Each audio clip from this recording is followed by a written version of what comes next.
This episode of Between the Highs podcast is brought to you by Blushed Bakes by Reva.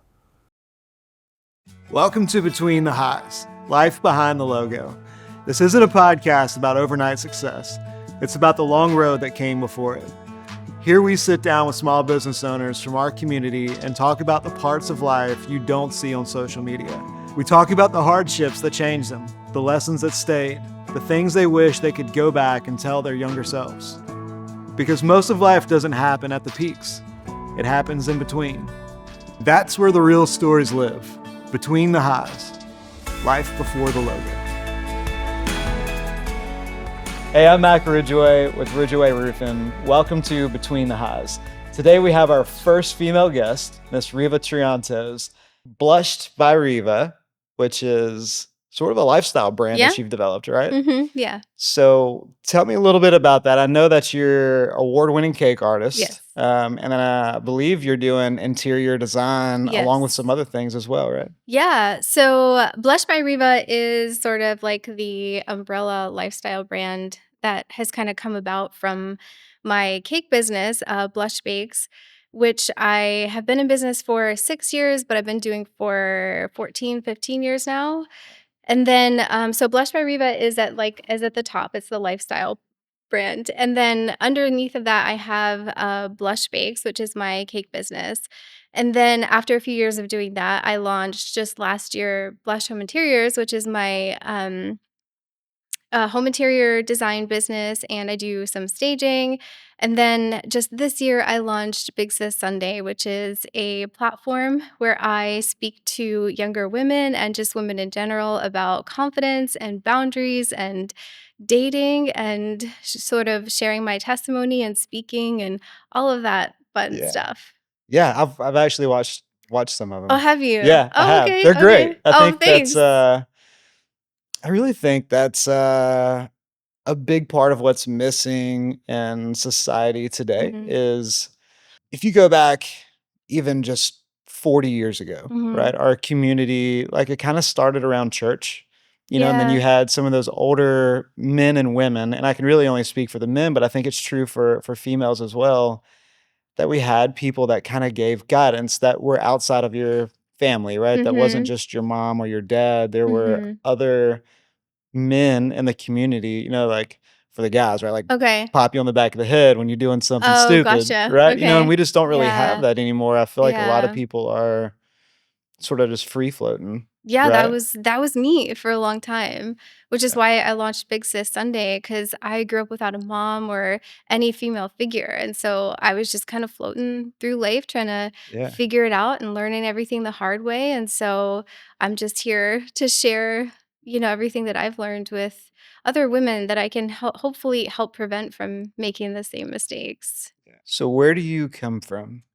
So, back in 1973, no, I Yeah. feel old now. So I was born in 1988, and I was born in York, Pennsylvania, so northeast of here in the snow. But by the time I was 3, my parents were in the midst of like a horrendous custody battle. And after that, there was just a lot of, trauma and things that happened that sort of shaped who I am today, but also, in the best of ways, but also led to a lot of mistakes and poor choices. And you were talking earlier about how when we start off in some of those situations, it can be so easy for us to like sort of absorb these like names or these stories that we tell ourselves that aren't truth. And then we can operate from those. And when we operate from there, we're making really bad choices. And yeah, but then it's good to sort of see myself on the other side of that too, Yeah. and I still make bad decisions all the time. I still make Yeah. mistakes, We but all do for sure. yeah. So what was Pennsylvania like in 1988? Oh my gosh. Well, I don't remember because I was I was Yeah. a Well, I baby just in mean, in 1988. in your No, yeah. beginning days, what was Pennsylvania like? Yeah. What was home like? What did it look like? Big Sure. house, small house, farmhouse? Yeah, good question. So my parents separated when I was 3, and that was a really horrific custody battle. A lot of really traumatizing things happened during that. But my mom at one point, I guess we're just launching right into the trauma, but my mom struggled with addiction and she was an alcoholic and oof, one day she got really drunk and put me in a stroller and parked the stroller in the middle of the road and left me there. And after that, the next thing I knew, I was underneath of a truck. I had been run over by a truck, but I was still in the stroller. So the stroller was kind of crushing me, right? And so I remember being underneath of this truck, and it's kind of amazing though, I think, what the Lord does for us when we're that little. We don't understand danger. At least I didn't understand that I could die or that I was in any danger. I just remember thinking, I should probably try to get out of here. And so I remember the gravel and I remember reaching my arms out and like pulling as hard as I could to try to get myself out.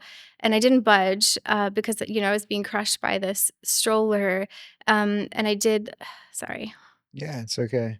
So you're I, talking about, like, some of the hardest things in your life, yeah, right? And there is a ton of emotion, and then yeah, through those emotions, like, usually for me, like, I feel like the word trigger has been it's really, like, devalued what it is, mm, right? 'Cause like, I'm triggered, right? That's kinda become almost yeah, made fun of, but, oh, for people that, yeah, have really been through severe trauma, whenever we revisit those memories and we talk about it, it's a flush of yeah, anxiety, a flush of stress, a flush of because our reaction when we're in those stages is to get out of it. So I think yeah, sometimes when we revisit it, our body's like, no, no, get out of it. it can So be, yeah. So as yeah, you're telling these stories, yeah. it's expected that it's not going to be easy. Yeah, I think it'll get easier over time. Yeah. There's a lot here and I feel like the Lord's calling me to share and speak on it and that's hard, but it is, we do hard things. That's what we do. Mhm. So, yeah, so back to 3-year-old me under that truck. I'm pulling really hard to try to get myself out and I was unsuccessful because I was being crushed by the stroller. And I later learned that I had tried so hard to pull myself out from under that truck that the nails, like a lot of my nails had been ripped off in that process. After that, I lost consciousness, and the next thing I knew, I woke up in an ambulance, but, um, spoiler alert, I survived, and I'm here, so now Yeah. you guys get to put up with me. Um, but yeah, I made it through that, and, So is that your first so you were around 3 years old. mhm. Do you have any memories of home or your mom or your dad prior to that? Um, Prior to that, I don't think so. After that, my mom went to jail and I didn't have contact with her again until my teen years. So my dad raised me by himself. So Yeah. he was a single dad and thankfully for me he was a loving man. He was very Yeah. kind and very loving and always available and emotionally available and there for me, and very consistent in who he was. So I'm really thankful for that. But when I was 10, I think 10 or 11, our home got foreclosed on. And so Mhm. we lived in this a nice house in like a nice area for the first 10 years of my life. Mhm. When our home got foreclosed on, we had to move to like inner city, a really, really bad place. And my dad was not really great at providing, so he wasn't a good provider, but, we had love, and that's the most important thing. Mhm. So, we moved to the inner city, and we didn't have hot water. A lot of times, we didn't have running water, but my dad, bless his heart, he saved milk jugs. Like, every time we drank our milk, he would save the jugs, and we would go to this place outside of town called Seven Valleys, and we would fill those jugs up from the spring and then we'd bring them back home and boil the water so we could use it. And it was a lot of cold winters because a lot of our windows were sort of broken out, and gunshots, was a regular kind of background sound effect, Yeah. where we lived there. And there's a lot of bullying there too that happened because there was no transportation to and from school in the city. So that meant walking to and from school for me, which put me in a really vulnerable place. And on many occasions, I was jumped and beaten up. And on one particular occasion, there was a group of kids who held me down while this girl like cut off my hair. And so, It's terrible. yeah, because I had always had this like really long hair and she cut off my hair and then but yeah, so as I'm like navigating and going through all of this trauma in my early years, I'm collecting those names that we talked about, right? Like unworthy, unwanted, ugly, all of these things that trauma can lie to us about. And so I made, as I'm then navigating through my teens and into my 20s, I'm making choices from those places. Yeah. So let's go back to 3 to 10.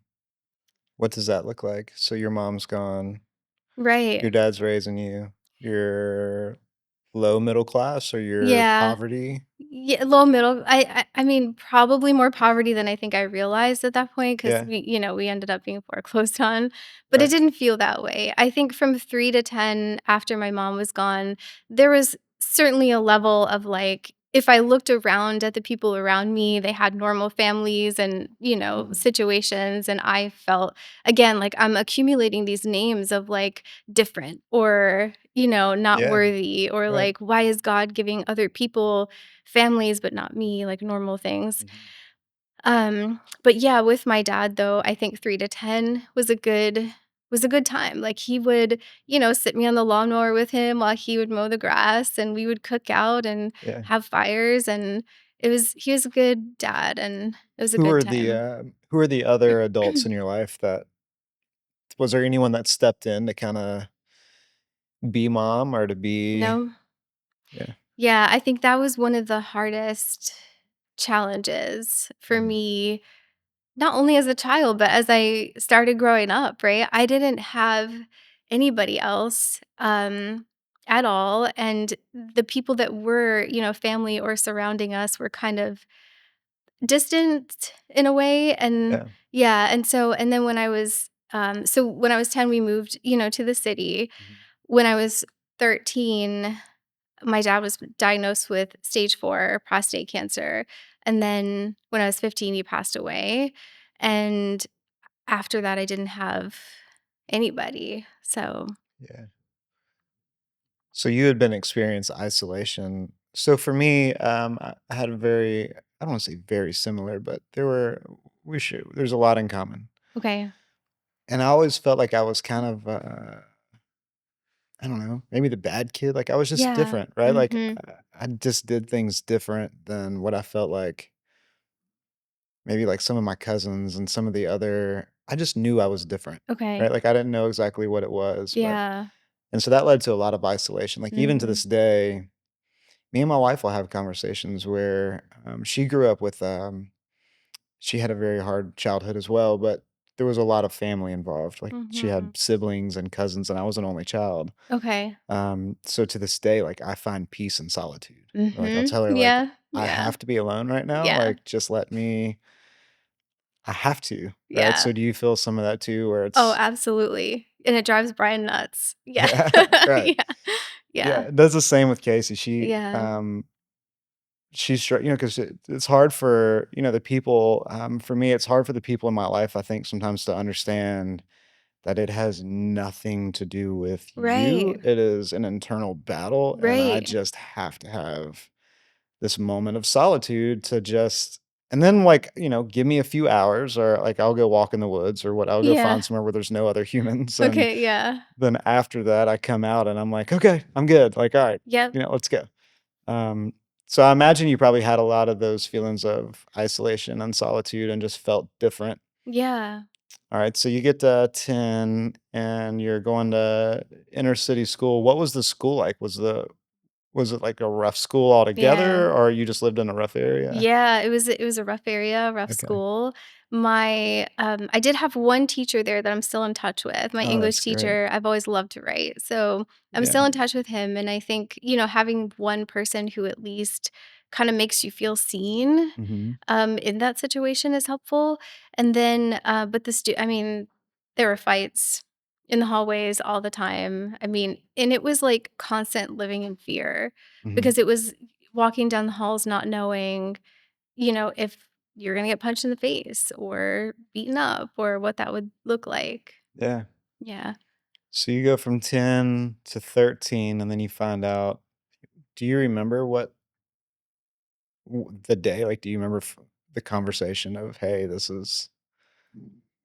Did your dad come and tell you what was that day like? He did. Yeah. So he had woken up, I think, with a swollen lymph node and went to the doctor. And I think I was so young, I didn't really, really understand. But, when he came back from that, he told me what it was. And I just don't think it registered. This was also around 9/11 time, Yeah, and yeah. so all of that was going on, and I just like, looking back, I don't think any of that really registered that I didn't that he would die or that all of these people in 9/11 had actually died, things like that. I don't know why, it just Yeah, felt that was a. distant in a way. Where were you at that day? I was at home. I think I had, like, skipped school that day or played sick, played hooky, and I was sitting. You mean 9/11? Mhm. Yeah, I was sitting at home, and I remember, came home and was like, "Turn the TV on. We gotta, like," and he was just, like, flabbergasted, and I think we I all didn't. were, yeah. Yeah, for sure. I Yeah. I was in history, South Carolina history class. Yeah. Yeah, I remember my teacher's son worked in the school, and her son came running in and Oh, cut the TV on, yeah. and, yeah, I think I mean, we were all just, especially with how old we were, we're like, "What?" Yeah. Like, they just did, and then we're, like, watching people I know. And then when fall out of the buildings, and Yeah, jumping and yeah, I think it took me years to realize that had happened. Mhm, I don't think he told me about that, but I do remember when he told me that he felt like it was a terrorist act, and I didn't like, my brain could not comprehend the fact that somebody else would do this on purpose, mhm. because I was like, what do you mean? Like, why would somebody do that? And he was like, well, they hate us. And I was like, hate? Like, what is that? Like, why? I didn't understand. Yeah, And I mean, I don't think any of us, some of us won't ever, but yeah, for yeah. sure, that was a devastating day. Yeah. Yeah, for Americans, one thing, that I feel like one of the most beautiful parts, maybe the only beautiful part of 9/11 was, the way it brought us together, where we were no longer enemies Mm. with one another, we were Americans together, Yeah, it and I was feel like like that is so far gone. you're right, for a short while after that, it was Mhm. like we were united, and Yeah, we now were. Yep, all of now we're us. divided, and Yeah. even more so, yeah. So, how far can you remember, like, how far after 9/11 did you find out? I don't know, I think I was 11 maybe I was 11 or 12 Mhm. when 9/11 Okay. hit, Yeah, so and this has been a then couple years then. yeah, I was 13 when my dad found out, when he was diagnosed, and then I was 15 when he passed, Yeah. so So what was the 13 to 15 like? He was pretty sick for a while, or? he was. Yeah, it was difficult to, watch him deteriorate Yeah. as he went through treatment, but, you Who's know, taking care of you? me. Okay. Yeah, there was nobody else, and I think that's another thing that's, looking back, it's like there were family members that could have stepped in, so but also, I was just entering my teen years, and so I was, being rebellious and fighting a lot. And I really have to give it to him though, because through all of that, through treatment, through everything, he never complained. He never acted sick. He was always a goofball, which I'm so thankful for, because like now I'm just as weird and I love it. That's good. um, yeah, and also he just was so calm with me. Like Mhm. I went through this phase where I was just rebellious and running away and like yelling, and he just remained consistent and calm in who he was. And I think that is so big, and Yeah. it probably has a lot to do with who I am now, Mhm. which taught me that even as parents, we feel like the things we do every day don't matter because we don't see the instant result, Yeah. but they do. They stick whether we see it right now or unfortunately he passed away before he got to see who I am today. Yeah. You know what I mean? Which makes me sad, but also, like, I can't wait to get to heaven and be like, "See what you See did?" what you did? Yeah, Right. yeah, Yeah, that's and incredible. he fought so hard for me too in that custody Yeah. battle, you know, like, he could've, as a man, just said, like, "I can't, Yeah. I couldn't," but he did, and I think that he's my hero forever for that. Yeah. So what were you like in school? Like what we all kind of had our like high school, middle school, high Okay. school identity, right? So what were you like? Describe like how did you dress? What were you like academically? Sure. So, not great academically. Mhm. I really struggled to even care about school at that Mhm. point. I slept a lot. Like, I would fall asleep in class, Yeah. and I failed 7th grade, so I had to repeat that. And yeah, I mean, I think there was so much trauma there, you know, and there was no help in terms of like getting help for it. So I just dealt with that by sleeping a lot and not really caring about school. But that was in middle school. Mhm. And then as things, you know, when my dad passed away when I was 15, I didn't have um I didn't have anyone and I didn't really have anywhere to go because I was a troubled teen and nobody wanted to take me in. And so Yeah. it was Or wanted like, you around their kids, right? yes, That's that how is I another felt. thing. Yeah. Yeah, that was another thing. Family members specifically, and I Mhm. won't say who, but they briefly took me in and then they were like, well, you know, we kind of have our two girls to raise and we can't Yeah. We really, don't want you to and influence them. right. I And it's hard mean, because like it's hard to it's like I get it, but also I was a kid. I needed help, you Yeah, know? right. I Yeah. wasn't this way because I was a problem. Right. I was this way because of the problems. Right. Yeah, and I think that's really hard for I mean, as a parent, for me, like, I've had that 2 of my neighbors are foster families, Okay. which I think is incredible, but I do like, I've wondered that myself, like, Yeah. could I bring in? Because I was a problem child. I mean, Yeah. I was a problem for sure. I was always in Yeah. trouble. But I think most of it was just I just wanted somebody to care because the Yeah. people that showed me that care, I was respectful to. Like, there were people that Okay. I avoided the way that I was around them, Okay. right? Like, I showed them a different level of respect. Like, there were teachers where as soon as I walked into the classroom, hoodies on the desk and I'm out, right? Uh, Like, I'm sleeping through your whole class, yeah. whatever. I don't care. I don't Mhm. wanna be here. But then there were other teachers that, like, really Yeah. took notice, right? And, Yeah. like, saw what I was doing and smelled the alcohol and Mm. knew I was smoking in the bathroom, and Got and it. instead of, like, being the person that wanted to get me removed from school, they were the Mm. person that was like, "Hey, like, you need to talk to somebody. There's obviously this Something isn't your going on. fault. This is because of what you're going through," and that was like I'm like, "Okay, like, you get it, I'm gonna Yeah. show you respect. Like, you're the only person, but Aw. I'm gonna show you." Right? Yeah. It's Yeah, like those little people throughout all of that that make you feel seen or at least like a human yeah. instead of treating you like the problem. Yeah, like, you're just a Yeah. problem. Yeah. Like, I don't wanna be this way, Mhm. I don't wanna be a Yeah. problem. So you felt like for you it was because you wanted to be seen or cared about, and that's why you acted out? Yeah, that and just, I think for a lot of humans, young and older, children and adults, it's a lack of purpose and a lack of Mm. hope, Mhm. right? So, like, when there's no purpose and there's no hope, why do I Yeah. need to impress you with how respectfully I'm able to speak, Mhm. right? Like, Yeah. what benefit is that gonna be to me? What relief am I gonna get? Like, sure, it makes you feel good, but I'm getting nothing from it. But Yeah. when you have that purpose and hope, it's like, well, I wanna be respectful because I want to show that I'm a good person and I Mhm. wanna help people and I want to right? There's a purpose behind Yeah. the good that we do.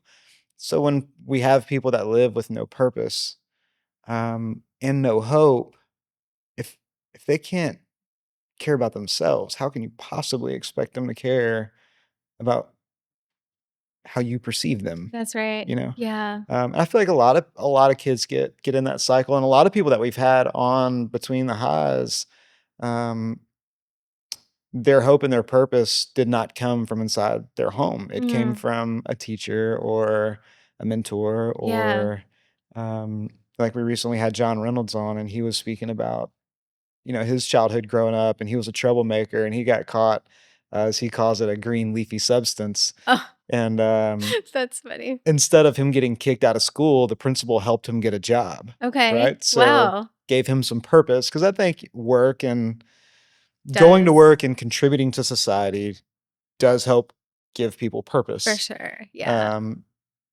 yeah, so just having somebody, in your life Mm. that can help you through that. I know you said there was a teacher that was in your life. So what grade was that? 7th. 7th grade? Yeah. What subject was it? English. Okay. Yeah, I love to write. And so he was a really strict English teacher, but Mhm. he was hard on you and strict in the way that like you knew he believed in you. You know what I Right. mean? And so to have even just that little hint of like, oh my gosh, like somebody believes in me in any way was like, it gave me just a glimmer Mhm. of hope. Yeah, this is gonna be okay. Yeah. So, getting into high school, what was that like? Yeah. So gosh, okay, so my dad passed away when I was 15. Which is ninth grade? 10th grade? I think that's 10th grade.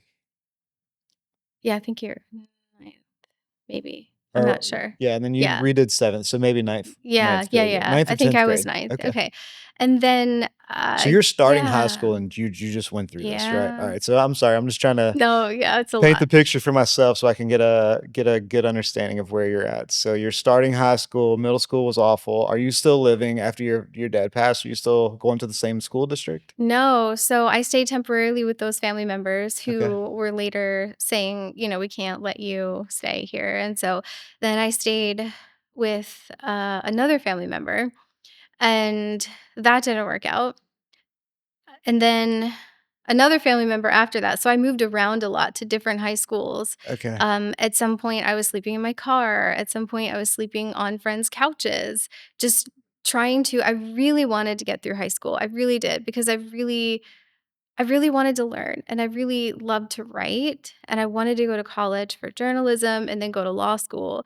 So that was like, my dream, but I just didn't have any stability. And so moving around high schools and trying to keep up with the credits and the different classes, it Yeah. just didn't it just got to a point where it felt like there was no point, And then when I was 17, which by the way, I was intentionally staying out of, like, under the radar in terms of, foster care in the system because Okay. I didn't want to go to foster care. But when I was 17, I moved in with my boyfriend and his family, and then, of course, shortly thereafter, got pregnant with my first child. Yeah. So, I had my first child at 18, and at that point, like, I realized, like, I have to work full time.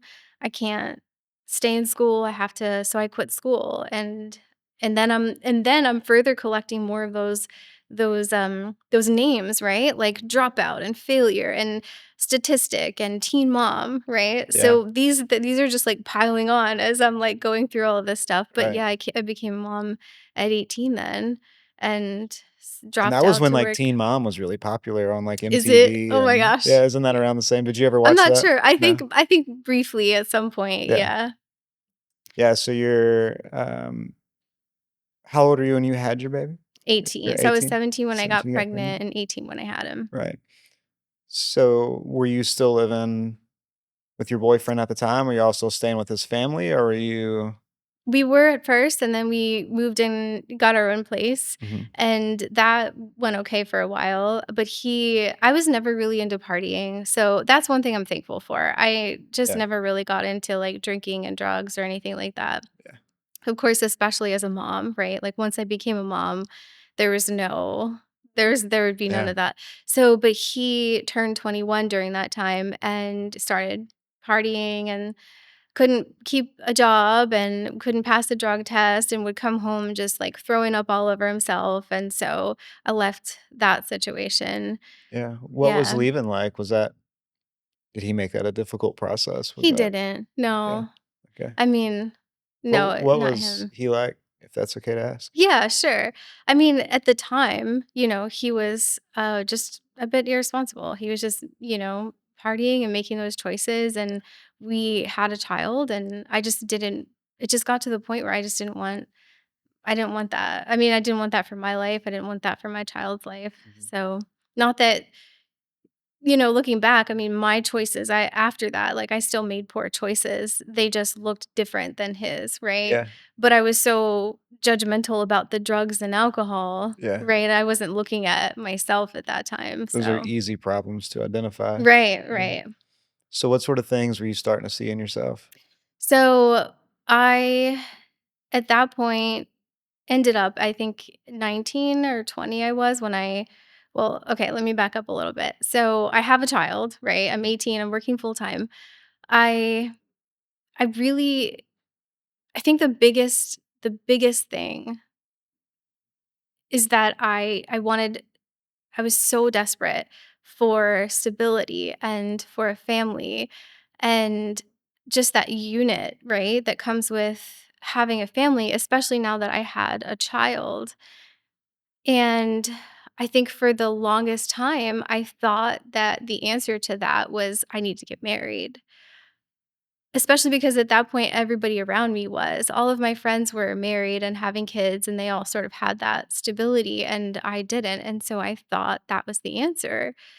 And so at 19, I think it was 19 or 20, I married somebody that I barely knew, which is a huge mistake as a 37-year-old woman, I know now. But yeah, I got married and I didn't know him very well. And then I want to say about a month into this marriage, I started to realize that this was a really bad situation. He would do things like,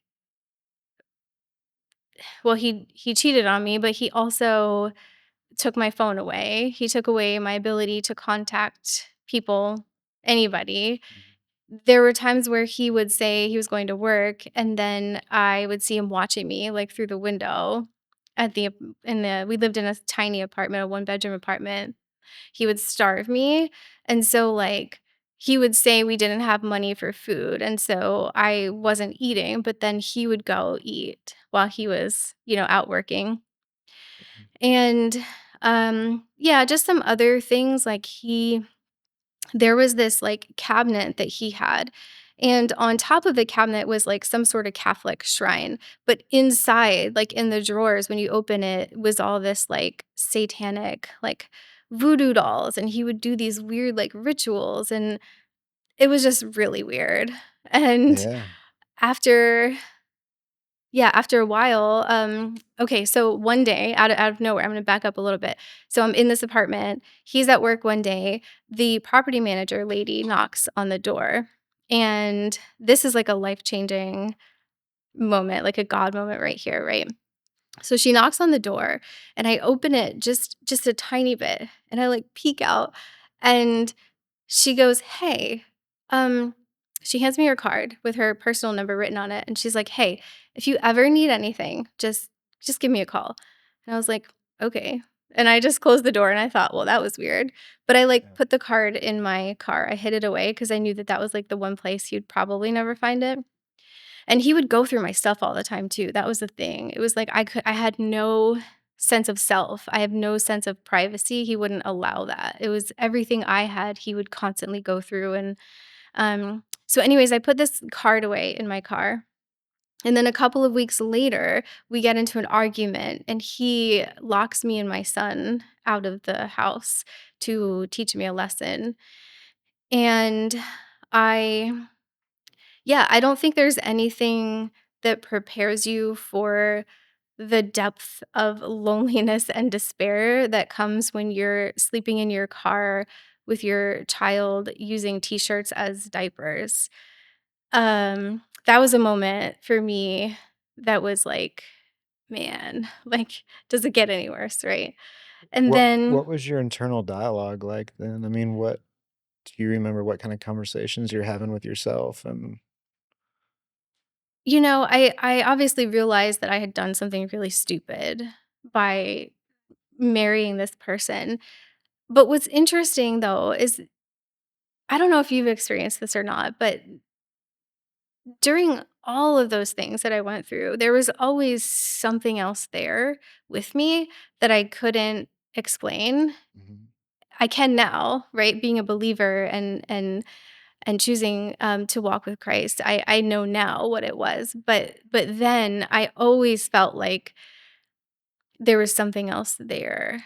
Like there was a purpose, or there was someone there with me, and there would be another side of this. And I think it was, all those names I would call myself, or we collect those things. Yeah, I think there was another name I was hearing during all of that that I don't that at the time I didn't know what it was, but now I understand. I think the word is chosen, right? Because we're all chosen and loved. But it makes sense now looking back. I'm like, okay, like you talked about those feelings of yeah, isolation.